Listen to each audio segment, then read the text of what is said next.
Hello, Blogging Heads viewers. I'm Matt Duss of the Center for American Progress, and here with me is David Gartenstein-Ross, a senior fellow at the Foundation for Defense of Democracies. Welcome, David. How are you?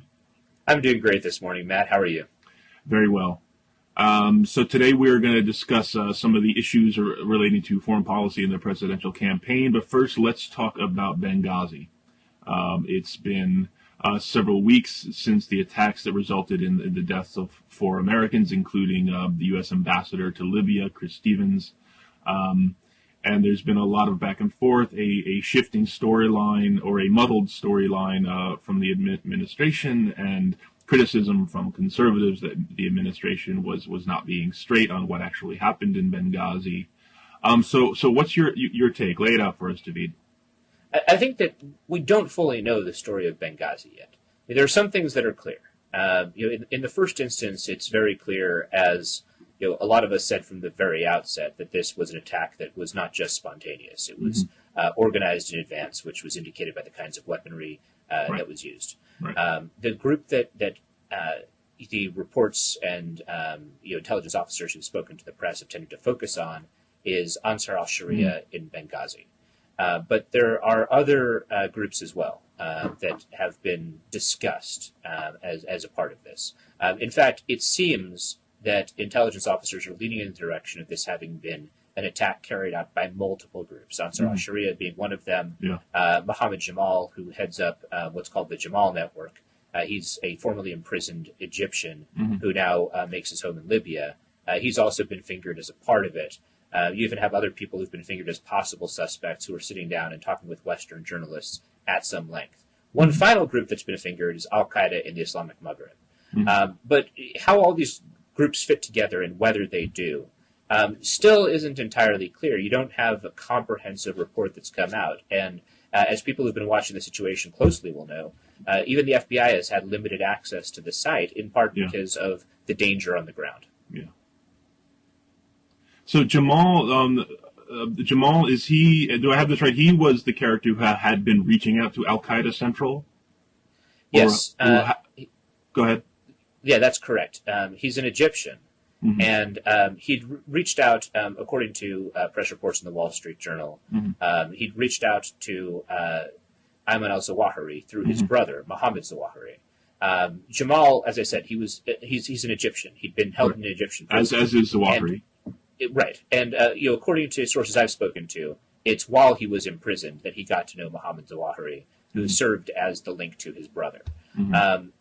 What this gets into, in part, is some of the overlapping spheres in which both regional and global jihadi groups function.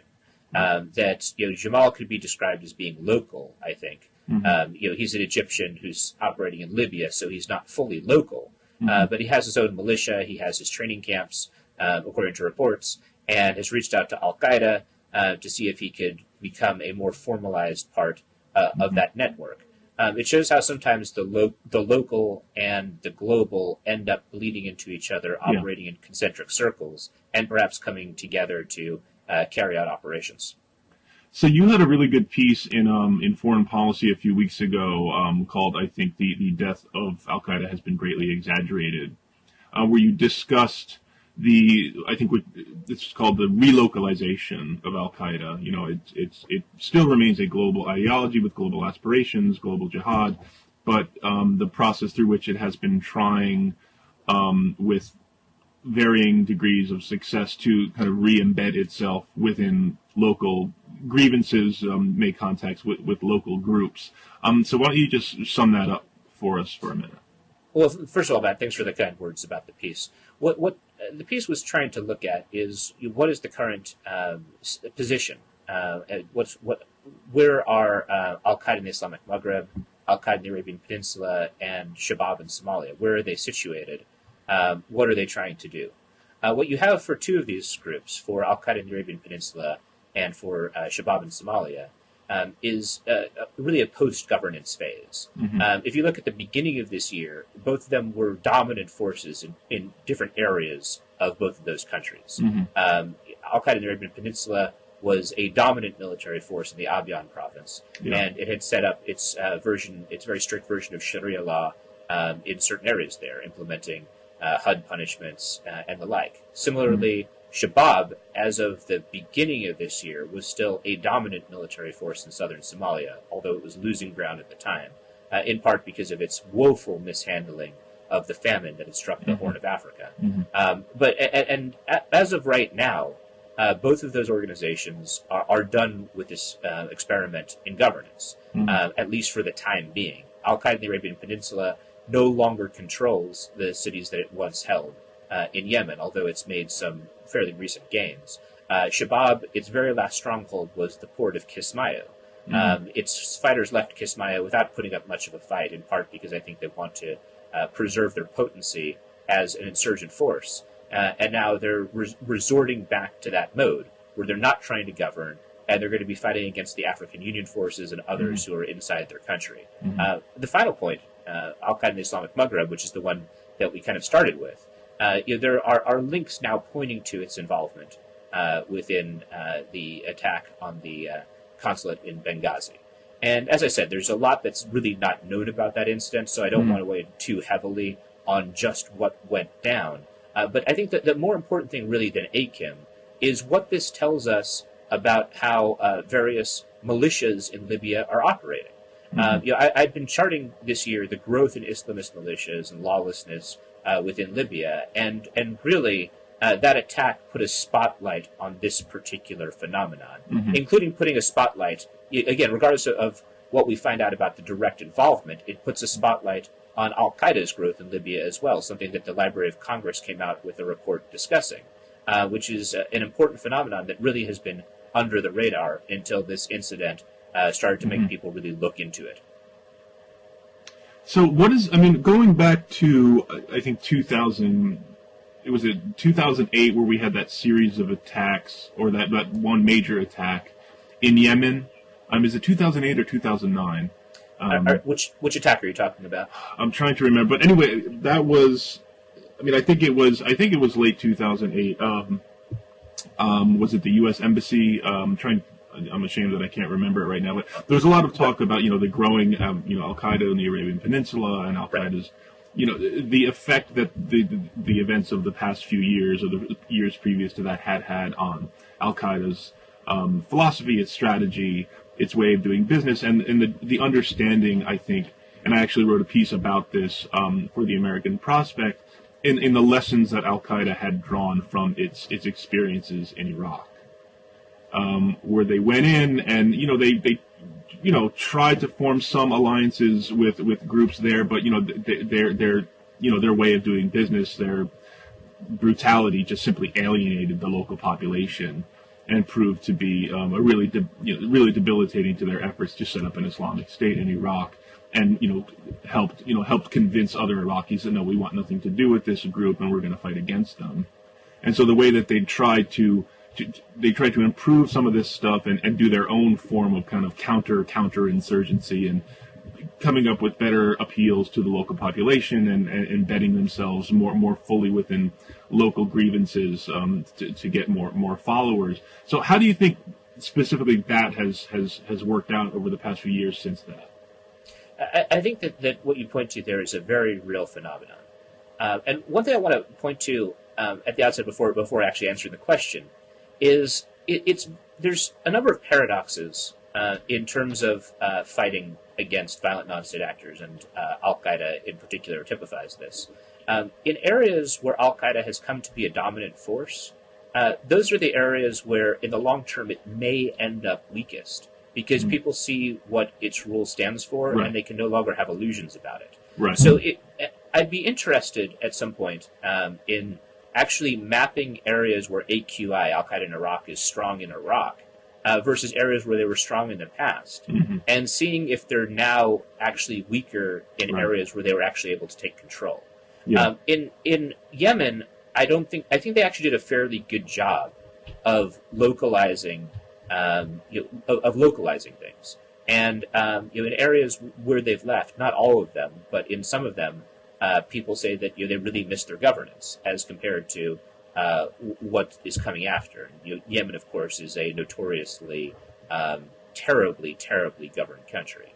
In Somalia, though, they did an awful job And I think that initially Shabab wasn't doing that badly. They really were internalizing some of the lessons. But at the end of the day, Al-Qaedaist groups, and Shabab in early 2012 became an official affiliate of Al-Qaeda. They weren't before then, although they had an ideology that was very much in line with Al-Qaeda's ideology. But Al-Qaedaist groups tend to, even when they're trying to put on a much softer face, they're heavily ideological organizations.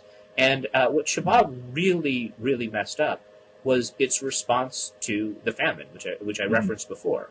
You had the worst drought in 60 years racking the Horn of Africa. And in areas that Shabab controlled, it actually ended up being so severe that it became a famine. And Shabab had kicked out aid organizations, Western aid organizations, including accusing them of spreading both Christianity and also secularism. And actually, as people fled the famine, many were forcibly pushed back into areas that had been so hard hit by famine. This is something that's going to leave people with a lasting, terrible impression in Somalia of Shabab. And I imagine, and it's really too early to say what direction things will go in Somalia. Shabab very well could end up being a very effective insurgent force there. But I imagine that the fact that they governed and responded to this terrible crisis in such a backward way that cost a large number of lives is something that's going to make their future much more difficult than it would have been were it not for that period of governance.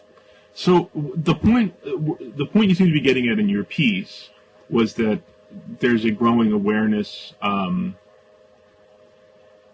among the ideological leaders or the operational leaders of Al Qaeda that there's the cost benefit the cost of trying to maintain control of these large pieces of territory may not be worth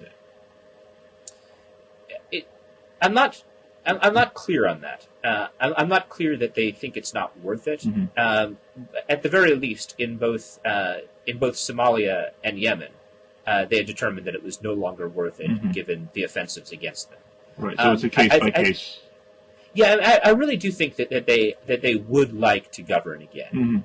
In part because when you look at the common ideology that these organizations have, there are certain threads that are dominant and that recur again and again. And one of those threads is their desire to implement their brand of Sharia law, which they see as being true Islam. They use that phrase frequently. Right. And ultimately, unless you govern, you can't do that. So I think that they will try to govern again. I think that tactically they're in retreat in two places that they managed to govern. They're in a post-governing phase. I wouldn't say that this phase will last forever, but it does indicate a big shift, given that they governed fairly large portions of territory in two countries at the beginning of this year, and now, as the year draws to a close, that's no longer the case. So, I mean, I think going back to Iraq, and I think it is, we can talk about this a little too. I think one of the interesting things about Libya as it relates to Iraq is that Libyans were actually significantly overrepresented in Al-Qaeda in Iraq. I think this is something that people commented on, when the U.S. and NATO intervention in Libya really started. But I think one of the effects of Iraq, as I said earlier, was that it really brought to a head all these concerns and among people in the Middle East that they saw how Al Qaeda actually operated, and there was a mass or a significant revulsion on the parts of people in the Middle East, Muslims in the Middle East, understanding that Al Qaeda was by far killing more Muslims than any other people. How potent would you say that understanding still is in the Middle East? Has it faded with time, or would you say it's still very, very strong? It's hard to say in one sense, which is amongst the constituency that Al Qaeda is trying to appeal to. What has the shift been? I think if you look at it on a mass level, Al Qaeda, there's a very negative view of Al Qaeda. I mean, if you spend time, anyone who spends time going through the Middle East can see that there is a very negative view of Al Qaeda in the mainstream. But Al Qaeda and other jihadi groups as well have always been, in most countries, the only exception being those that have collapsed into anarchy, and so extreme alternatives seem reasonable. But absent those extremes, like Somalia and Afghanistan, Al Qaeda and other jihadi groups have always been a vanguard movement. So the real question to me is, amongst in places where it's drawn support from, what is the perception of it there? And so within Saudi Arabia, for example, charities that in the past have supported Al Qaeda, are they no longer going to do so? It seems to me like the answer is that it's unlikely that amongst key donors you have a sea change. The second thing is in places where you haven't had governance and you have wrenching political change, what will be its opportunity to find a greater home? So one example I'd say is Egypt, where in the 1990s you had groups like Gabaa al-Islamiyya in particular, and also Egyptian Islamic Jihad, fighting against the state. They killed a fair number of people, and their leaders have now been released. You have the Noor Party, which is a Salafi party. Obviously, look, we're not conflating this at all with Al-Qaeda, but it's a party that has a fairly hardline interpretation of the faith, which is pulling at about 30%, and is definitely a political force there. And that creates the question, is Egypt going to abandon the kind of counterterrorism efforts that made most analysts after the end of the 1990s consider Gama and Islamic Jihad to be dead in the water? Those are the kind of things that I would point to and question. But certainly the brand is dimmed, and this is something that even bin Laden was aware of, as we can see from the documents released from Abbottabad, where he was considering, how could I perhaps rebrand this organization? Right. Okay, so and one thing I'd point to as one final thing is there's still a very open question about the relationship between Al-Qaeda and these various Ansar al-Sharia movements that have been propping up. I mean, the one place where there's not a question, in Libya there's a question about that. The one place where there's not a question is in Yemen, where the Yemeni Ansar al-Sharia is known as a front for Al-Qaeda. But what we may be seeing is either some significant interlocking between Al-Qaeda and Ansar al-Sharia, with Ansar al-Sharia being a rebrand, or else we may see alternatively, and from the open source, one could draw either of these as possible conclusions as well as a few others. But another possibility is that Ansar al-Sharia represents a new pull in jihad, which has an outlook similar to Al-Qaeda, but is a different organization that's not tarnished by Al-Qaeda's legacy. Both of those are possible interpretations. So we may, in fact, be starting to see the emergence of the kind of rebrand that different jihadi thinkers have spoken of. So moving on to the U.S. domestic political discussion of all of this, let's talk about the debate a few days ago. Specifically, the back and forth about the Benghazi attack and President Obama's response to it. Governor Romney's suggestion that President Obama had failed to refer to it as terrorism, and CNN reporter Candy Crowley moderating the debate, who fact-checked Romney rightly or wrongly, depending on your point of view, I guess. So what was your take on that exchange and on the broader issue? Well, I think it can be broken down into a couple of component parts. The first question, I think, is Benghazi a good election year issue? And I'll tell you my take, and then I'm very interested in yours. I don't think Benghazi is a good election year issue for a variety of reasons. I think that there is very legitimate criticism to be had of the administration. I think it is not best carried out within an election year. I think that the question of how do they interpret intelligence and the like, that's the kind of thing that always, when something goes wrong, you need to examine that. But this is the kind of thing that's not going to sway my vote in the least. It seems to me like it's a marginal issue, but at the same time I have a lot of problems with the way the administration is defending it politically. I'll get to those in a second, but what's your take? Do you think this is a good election year issue? Well, I don't really. I mean, I think even if Romney hadn't kind of screwed up the attack as I think he did in the debate, my view is that it would have been marginal. I'm really skeptical that it would have swayed anybody's vote. Like you just said, It's an argument about this debate. This election is largely about the economy. But I do think, it seems clear that many on the conservative side saw this as a real opportunity to go after what they see and what the Obama administration sees as a real strength, which is national security. And you can see there's almost like there's a deep-seated fury about this, I think, on the part of many conservatives who have become so used to dominating on this issue that they almost don't know how to deal with the fact that they're sort of on their back foot when dealing with this issue that the conservatives have had the advantage on for so long. So the answer to your question is really no. I was skeptical that it was going to get much traction even before the back and forth at the debate, and now I'd be very surprised if it. I mean, I'm sure Romney will try to make an issue of it at the foreign policy debate this Monday, but I'm really skeptical that it's gonna get much traction. Now, you said you thought Romney screwed up his attack. How do you think he screwed it up, and how do you think he could better have framed his attack at the debate? Well, I think there's a fair criticism that the administration stuck with the video storyline for too long and played up the video in a way. I mean, even just a day or two after the attack, there was reporting out there that this was I think a 4-hour-long battle. There were heavy weapons involved. So even if the video did play a part in some way, it seemed clear to me pretty soon after that this was something that was bigger than just a demonstration about a video. Now, I think that's a very fair criticism, and just as an aside here, I mean, all this stuff about politicizing national security. Come on, give me a break, okay? National security, it's a political issue. We're going to argue about it.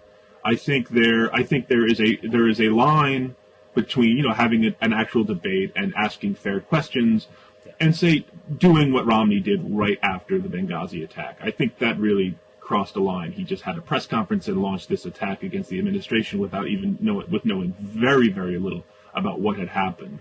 But as for the broader idea about let's not politicize national security, well, again, it's politics. We're going to argue about it. I think there's a way to do it appropriately and inappropriately. But so, getting back to my main point, yes, I think the way how Romney screwed up was that he just hadn't been prepped correctly. He was under the impression, and I forget who wrote this, I think it was someone in the Washington Post, is that his knowledge of the whole discussion seemed entirely drawn from right-wing media. So he basically came right out and said to President Obama, you never called this an act of terror, you never referred to this as a terrorist attack, which I think was just simply wrong, and Candy Crowley pointed that out, and he ended up looking, I think, quite foolish. Now, this is an area, I agree with a lot of what you said, but on this last point, that he framed this wrong and Candy Crowley corrected him. As I said, I don't think this is a big election issue, but I think Crowley was wrong in her fact-checking. There's a very clear text that we're referring to here. Mm-hmm. And the text that Obama referred to it, Crowley referred to it, mm-hmm. It's September 12th speech mm-hmm. that Obama made in the Rose Garden about mm-hmm. the Benghazi incident. Right. And I found, I didn't write anything up on this in part because I find this to be a marginal issue, but I also found that Alana Goodman at Commentary wrote a brief piece which encapsulates, at least on the text itself, my own reading of it.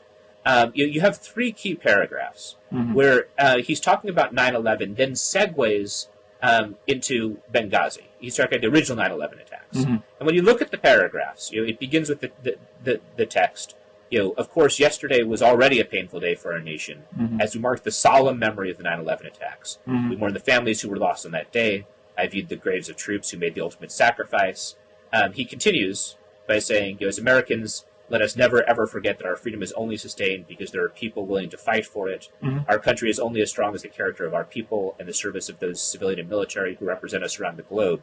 And then he says, no acts of terror will ever shake the resolve of this great nation, alter that character, or eclipse the light of the values that we stand for. Mm-hmm. Looking at those 3 paragraphs of text, it seems to me that he did not clearly refer to this as an act of terror. Now, there's ambiguity.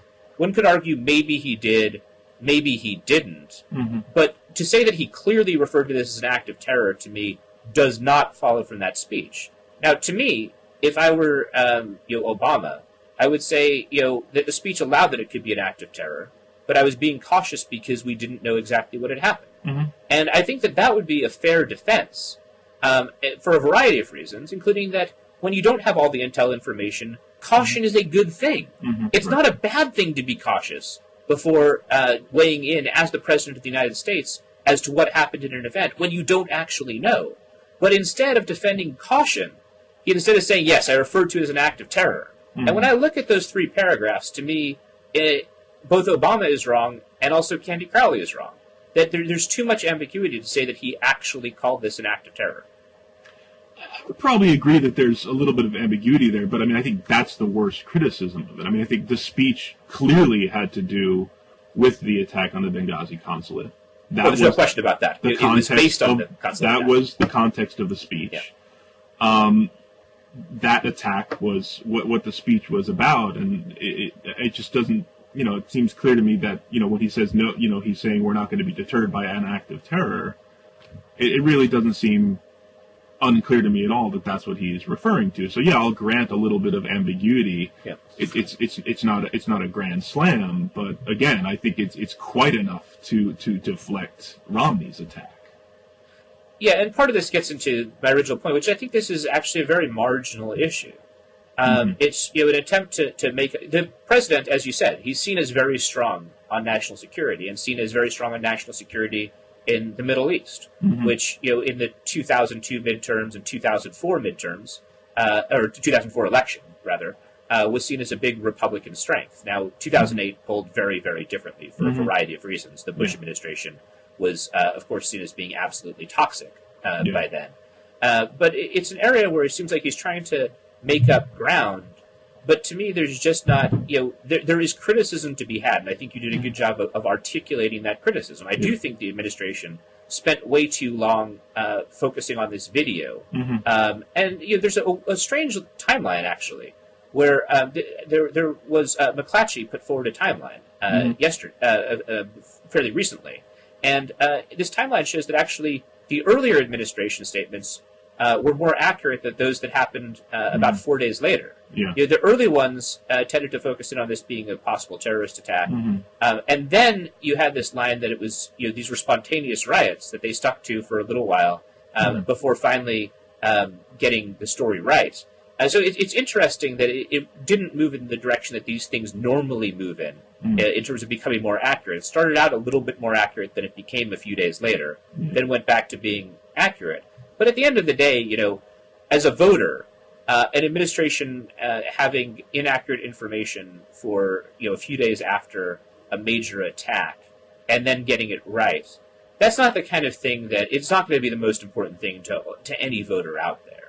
It might be enough to maybe muddy Obama's national security credentials, but that's why, as you said, it's a fine line when we talk about politicizing national security versus legitimate political debates. But there are some things that just, in my view, aren't at their strongest when we debate them out in the midst of an election. Right. And to me, this is one of those because it seems like the question of the feedback loop and the response and how accurate an administration's information is, those are all matters of process that any administration should try to refine. And it doesn't seem that there's something so clearly broken that I'm going to say, okay, I'm voting against Obama because the information that came out wasn't accurate for a few days. Right. I might agree. Yeah. So let's move on to what we hope to see discussed in the debate Monday and some of the real differences such as they are between Obama and Romney on foreign policy. I mean, can you take both of those in turn? What would you like to see discussed? Or in whichever order you want, what the differences and what you'd like to see them cover. In terms of, let's start with differences, because I think that's an area that I've spent some time thinking about, and it's not really clear. There are some differences between these two candidates, but a lot of the differences are, in a lot of areas where there's criticism of the administration, it's not clear that Romney is actually all that different. When I looked at Romney's major foreign policy address, I think it was less ambiguous than a lot of people said it was. Blake Hounshill had a good piece in Foreign Policy outlining that. I agree with that point, but there wasn't a whole lot of actual difference with the administration. The area which I thought was clearly different is that Romney wants to arm the Syrian rebels, and the Obama administration is dragging its feet on doing so. I think that is an actual point of difference. Yeah. For other areas, I understand that there's a critique of the administration, but it's not clear that Romney will actually do anything all that different. I mean, he talks about getting really, really tough with China, which may well pull well, but given the amount of American debt that China holds, I really don't see any president coming into office and just suddenly getting really, really tough with China. Right. Because at the end of the day, we need a fairly good relationship with them to make them continue buying our debt until we actually get our budget in order.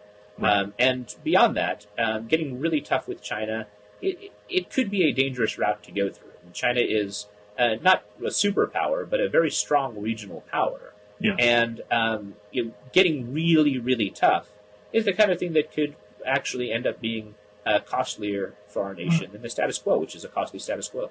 Right. No, I agree with those. I would also, I mean, also on the China point and also the Russia point. Romney at one point calling Russia our biggest geostrategic foe. I forget if that's the exact term he used, but both of those countries, the relationships with those countries in and of themselves, the China debt issue, but with Russia and China, we have the Iran issue, and working to the best that we can with Russia and China, trying to put pressure on Iran. I mean, just working with those countries and have good working relationships with them is essential for that project. And so, I mean, this is something that goes back to McCain in 2008 as well. McCain, who, on the one hand wanted to confront Russia and confront Iran, it, had to be pointed out to him numerous times that those things are kind of in tension. So the same goes now for Romney. But I think, we can get to But Matt, isn't it, hasn't Russia basically been thwarting efforts to, for Iranian sanctions and the like? I mean, do you think that there actually is a cooperative relationship with Russia on Iran? No, I think, Russia is doing things at its own pace. There's no question. They could do things more quickly. They could be, they could be stronger. They could do more things that we want. But in general, I think that, that Russia has shown signs that it is getting increasingly frustrated with Iran as well.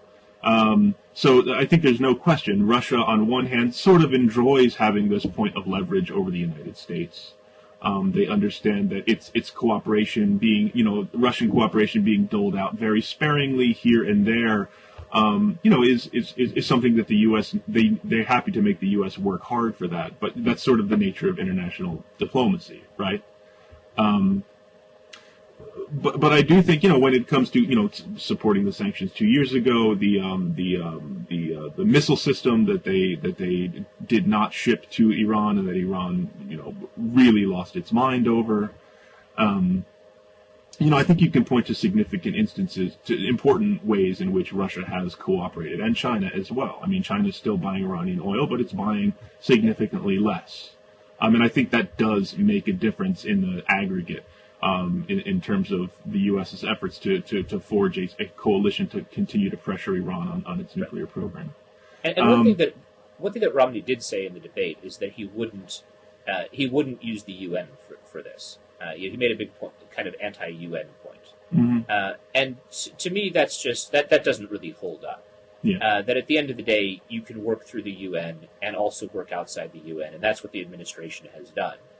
But to say that you won't go through the UN seems like you're needlessly closing off a certain point of trying to put pressure on the Iranian regime. Right. And beyond, I mean, it seems like that satisfies a certain aspect of the Republican base, the anti-UN portion of the base. But I think that if Romney were elected president, that he actually wouldn't withdraw from UN efforts. That he would continue them, and just as the administration is doing, continue efforts outside of the UN as well. No, I probably agree that he wouldn't withdraw completely, but I don't think it's not hard to imagine at all for me that he would behave much more aggressively, and whatever word you want to use, more disrespectfully and disdainfully of the whole international process.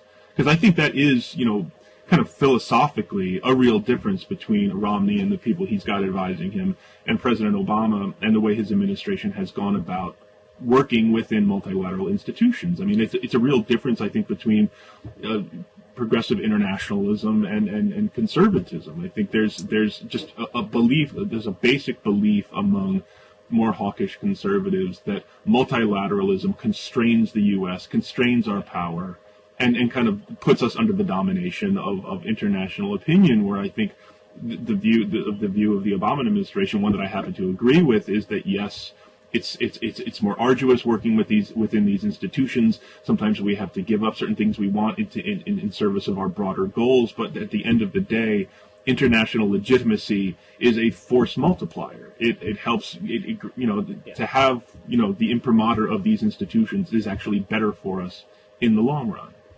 Yeah, I agree with a good chunk of what you're saying, including the basic difference in outlook between progressive internationalists and conservatives on those issues. I tend to fall on the conservative side and to be a skeptic of the United Nations. But I think part of it comes down to the question of what is it? What purpose is being served? And is the U.S. being thwarted, or is it or can it work through this institution? And in the case of multilaterals, in the case of sanctions, unilateral sanctions simply do not work. I mean, there's just no question that unilateral sanctions will be ineffective, except in the rarest of cases. Maybe like if Italy sanctioned the Republic of San Marino, they would be effective, but that's because the San Marino is 100% inside the state of Italy. Right. Absent extreme circumstances like that, the United States cannot unilaterally sanction Iran in any sort of effective way. And it's about time San Marino was taught a lesson. I just want to throw that out there. No, I mean, look, everyone wants to see San Marino get its comeuppance. All you San Marino viewers out there, be ready. It's not, our problem is not with you, it's with your regime. So go on. Yeah.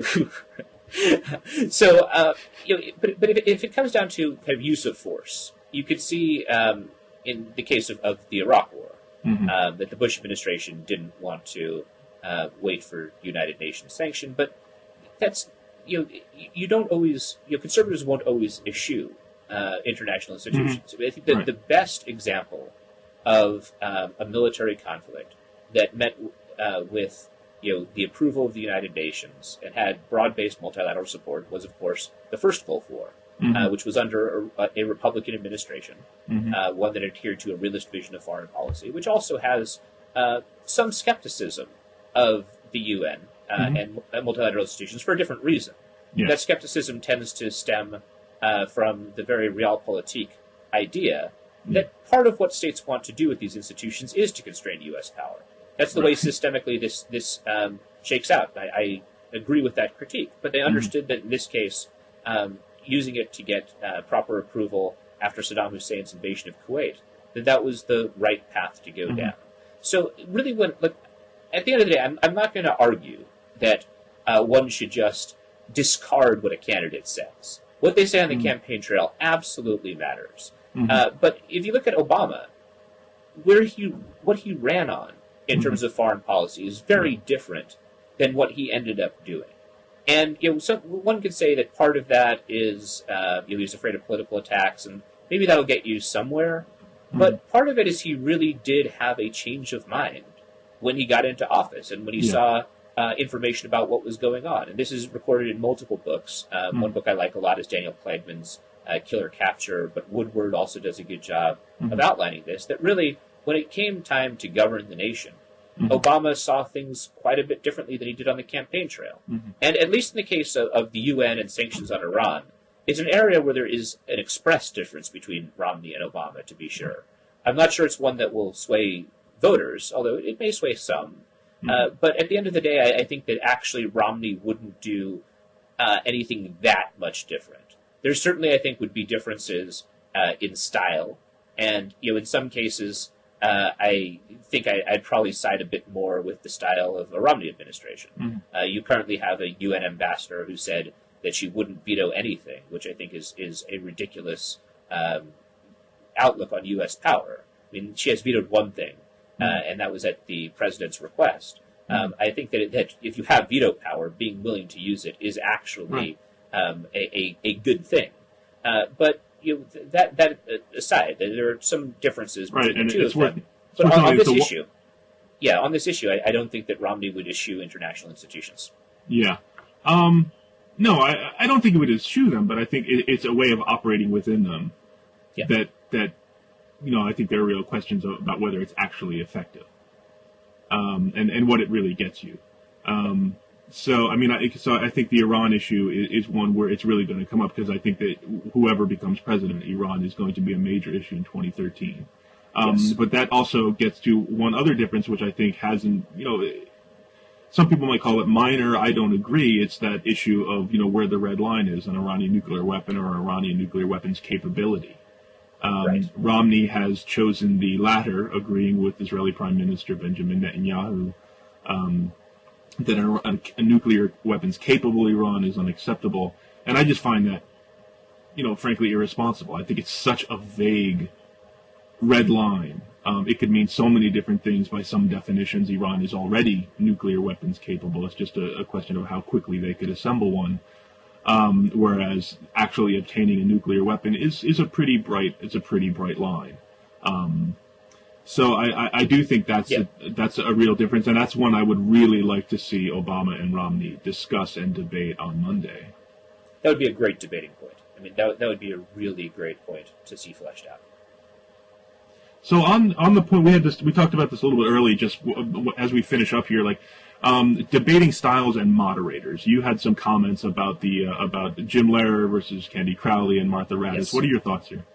I thought that Lehrer was okay. First of all, let me just say, I wouldn't describe him as an effective moderator, but I think he was more effective than Candy Crowley. Have you watched Jim Lehrer Badass debate moderator?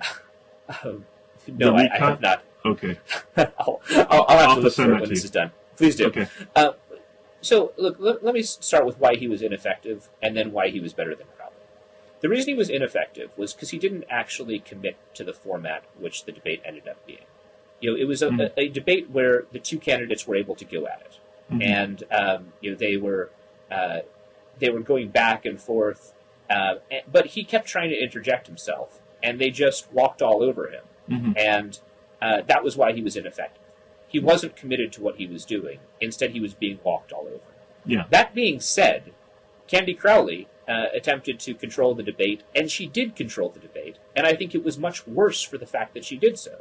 In the first debate, you got to see the issues really fleshed out as they went back and forth, and you really saw the sharp differences between the two of them and how they thought about the issues. They got off of their talking points and were really going after each other and each other's ideas.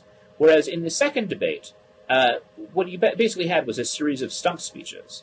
And when the candidates tried to rebut each other after the allocated time, Crowley would cut them off. And as a result, you got more issues discussed, but there was very little I learned that was new. Yeah. It was basically dueling stump speeches with a little bit of kind of pre-prepared rebuttal. But it would have been, to me, much more interesting to have fewer topics and look, these are both aggressive guys. They can handle a debate where they're going after each other. Yeah. And to me, I very much favor that format than the format that's keeping them on a tight leash, because candidates on a tight leash, that's just not interesting. They'll only tell us things that they've already said before and that we already know. Let's see, I agree with some of that. I mean, first of all, on Jim Lehrer, I enjoyed that debate because, it was an actual debate. Lo and behold, we had an actual debate in American politics instead of just a couple of joint press conferences. But I do agree that Jim Lehrer would have done a much, much better job had he actually recognized in real time what was happening and just kind of tried to facilitate that, rather than just, be ineffective and flail around as he did. And I thought that was really unfortunate. I would say I actually liked the town hall debate as well. I grant most of your points there in terms of substance and depth. in a way, it was more entertainment, just because you got to see these guys really going at each other, even if the actual it wasn't that deep and that substantive as the previous encounter. But it was interesting to me how, Romney seemed to do a better job. I mean, Romney can sort of do both, talk about policy and actually perform in a way that it's interesting to me that Obama can't quite do. There's policy wonk Obama, which we saw in the first debate, and then there's sort of performing politician Obama in the second one. And that's not to say there was no substance to what he said, but it just seemed there seemed to be a much brighter line between, which there's a toggle switch for Obama, right? Which one is he tonight? Now, he came out and I thought he performed very well. It was a great show the other night. But again, it makes me very interested to see whether he'll be able to kind of integrate those two performances better in the next debate. Yeah, what you say there is something a lot of people have said about him. But to me, I actually think Obama is a very skillful debater. I think that in the 2008 election, he did a very good job of integrating the two of those. Yeah. And in 2008, there were a few things that were different that I think worked to his favor. He wasn't yet tethered to any position, and he was running against a Republican Party that was extremely unpopular. Yeah. So he had some advantages going for him, but I think he was very masterful in those debates. And so I think that he's fully capable of integrating the two, and I think we've seen it before. He's certainly one of the more skilled orators that we've seen amongst national politicians. I put Obama, Clinton, and Reagan in that top tier of people who just are gifted with a silver tongue. Yeah. But he's also he's an individual who is a smart guy. He's able to mix it up. He did so successfully in the race against McCain in 2008. I think his debate performance has not been as great as 2008. I think we talked about this before we went on. I think both of us agree with the conventional wisdom that Romney won the first debate, Obama won the second one. But I do think that he is able to integrate various aspects, both the policy wonk and also the performer. No, like I said, I think there was real substance to the debate, to his performance at the debate earlier this week. But the contrast between the two, I thought it was very, very striking, and in some ways mysterious. So, but it does make me look forward very much to the debate on Monday. And who's moderating that? Bob Schieffer? Yeah, I believe so. Okay. Any other points before we finish up? No, I'm looking forward to seeing the debate and, moreover, to reading the Twitter versus reaction. Yes. All right. Well, thanks a lot, David. I'll talk to you again soon, and thanks for watching. And please like us on Facebook, Foreign Entanglements, and we'll see you next time.